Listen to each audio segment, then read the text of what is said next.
শহীদ president Ziaur রহমানই প্রথম সংবিধানে বিসমিল্লাহ সংযোজন করেন।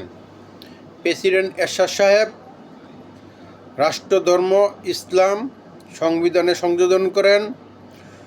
শুক্রবারকে এবং জুম্মার দিনকে সরকারি ছুটির দিন। এছাড়াও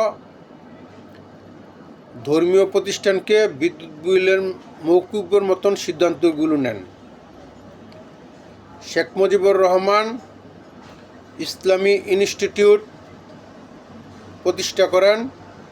শেখ হাসিনা 64 জেলা তথা আরও অধিক মডেল মসজিদ প্রতিষ্ঠা করেন।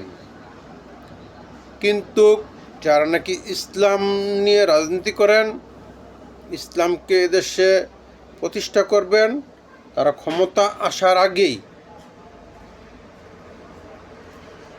পূজা মণ্ডপে গিয়ে কুলুকদুনি দিতেছে এবং কি কোথাও কোথাও গীত পাঠ করে শুধুমাত্র সংখ্যালঘুদের সহানুভূতি পাওয়ার জন্য, এবং কি একদিনের ছুটি বাড়িয়ে 5 দিন পর্যন্ত করা হয়েছে। কেন আপনারা আওয়ামী লীগ, বিএনপি, জাতীয় পার্টি করেন বুঝি না। জামাত ইসলামের সাথে আসতে পারেন না। জামাত ইসলাম দেখছেন ক্ষমতা না আসার আগে আপনাদের কত কিছু দিয়ে দিতেছে, বুঝছেন ব্যাপারটা?